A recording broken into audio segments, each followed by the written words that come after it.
질문의 내용을 보면 그 질문자의 수준과 또한 응답 여부가 결정이 됩니다. 이 질문이 참 어린아이와 같은 질문이다. 혹은 좀 성숙된 질문이다. 혹은 이 질문은 이렇게 답을 해줄 수 있다. 아니면 이렇게 안내해주면 되겠다.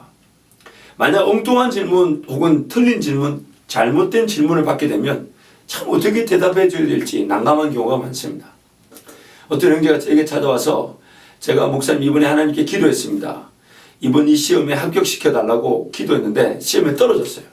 그래서 하나님을 더 불편하게 만들어 드리는 것도 죄송하고 저도 지쳤고 당분간 좀 신앙생활을 쉬려고 합니다.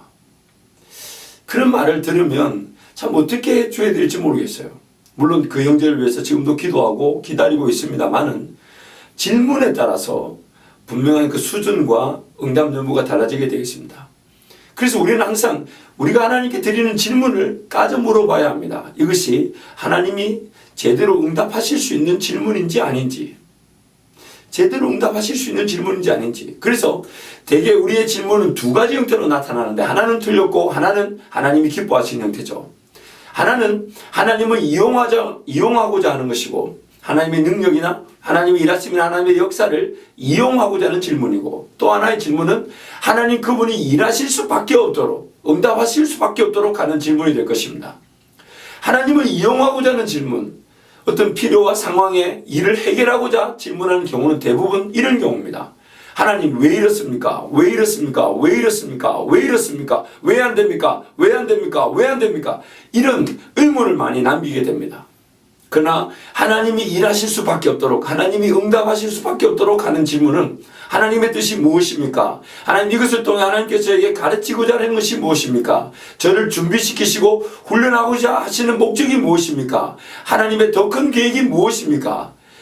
Why란 질문은 우리가 하나님을 이용하고자 했을 때 나타나는 현상이지만 하나님의 응답하심, 하나님의 일하심을 기대하며 하나님께 맡겨드리는 기도의 내용들, 질문은 What? 무엇이 되는 것입니다. 하나님의 뜻이 무엇이며 이 일을 통해 드러내고자 하는 뜻이 무엇인지. 왜냐하면 우리보다 하나님이 옳으시기 때문입니다. 아니, 좀 더 분명하게 말하자면 하나님만이 항상 옳으시기 때문입니다. 하나님만이 항상 옳으시기 때문입니다. 만약 내가 지금 왜 일이 안 됐을까? 기도했는데 왜 하나님이 응답하지 않았을까라는 why, 왜를 묻고 있다면 곧 나의 신앙생활은 식상함에 빠지게 되고 오리무중에 빠지게 되고 하나님을 부인하고 거절할 수밖에 없습니다. 그리고 뒤로 처질 수밖에 없죠. 그러나 하나님이 항상 옳으심을 믿고 하나님 은혜를 구한다면 what? 이 일을 통해서 하나님 나에게 무엇을 가르치고 싶어 하실까? 이 일을 통해서 하나님 무엇을 드러내기를 원하실까? 하나님께 맡겨드리게 됩니다. 왜냐하면 하나님만이 항상 옳으시기 때문입니다. 여러분 잊지 마십시오. 하나님은 항상 우리에게 최고의 은혜를 베푸십니다. 최고의 은혜를 베푸십니다.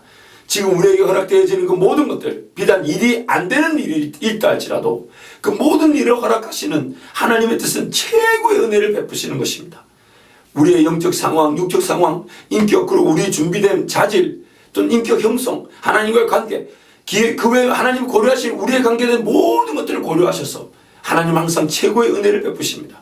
그리고 그 은혜 끝에는 더 큰 은혜로 나아갈 수 있는 길을 열어두시면서 자, 이게 끝이 아니다. 다시금 더 큰 은혜로, 더 놀라운 은혜로 나와 함께 걸어가자. 그렇게 하나님은 말씀하시는 것입니다. 내가 바란다는 이유로 하나님이 다 주시지 않습니다. 내가 기대한다는 이유로 하나님이 다 허락하시지 않습니다. 그 정도 수준의 최고의 주실 은혜를 주실 뿐입니다. 나의 영적, 육적, 도덕적, 인격적 모든 환경을 고려하셔서 그 수준에 맞는 은혜를 주실 뿐입니다. 그러므로 오늘 우리가 바라고 기대해야 될 내용은 하나님 나에게 현재에 맞는 최고의 은혜를 주시기 때문에 그 은혜를 온전히 기뻐하고 감사하고 즐거워하면서 그 은혜 위에서 나타날 더 큰 은혜를 위해 나의 모든 것들을 헌신하며 내어드리며 희생하며 주님을 바라봐야 되는 것입니다. 주님을 바라봐야 되는 것입니다. 여러분 명심하십시오. 하나님이 내가 바라는 것에 응답하지 않으셔도 하나님은 최고의 은혜로 나와 함께하고 계십니다.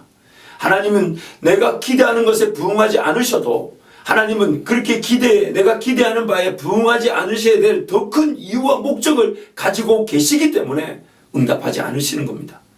일본의 유명한 신학자인 우치무라 간조에게 누군가 물었습니다. 당신 삶의 최고의 감사는 무엇입니까? 하나님께서 주신 은혜의 최고의 감사는 무엇입니까? 그러자 그가 말하기를 하나님께서 내가 기도한 대로 내 기도 전부를 들어주지 않으셨음에 감사한다. 우찌모라 간조는 그가 삶의 끝부분에 이것을 깨달은 것입니다. 만약 내가 기도한 대로만, 내 기도한 대로만 이루어져 왔다면 내 인간적인 이성과 경험과 지식의 한계를 넘어서지 못했을 것인데 하나님은 나를 사랑하셔서 내 기도를 들으셨지만 또한 기다리게 하실 땐 기다리게 하시고 인내하게 하실 땐 인내하게 하셔서 우리의 지경을 하나님의 방식과 하나님의 원리대로 하나님의 능력대로 확정시켜 나가시는 것입니다. 사랑하는 우리 모든 성도들 그리고 청년 여러분, 지금 우리에게 중요한 것은 하나님이 어떤 기도에 응답하고 안 하고가 중요한 것이 아닙니다. 이것을 통해 내가 하나님의 뜻을 깨닫고 있는가, 그리고 하나님이 내 기도에 응답하지 않으시는 것처럼 보여도 하나님 지금 최고의 은혜로 나와 함께 하시기 때문에 내가 그 최고의 은혜를 기뻐하고 즐거워하고 감사하면서 그 은혜 위에 더 큰 은혜 자리로 인도하실 하나님을 우리가 경험하는 것입니다.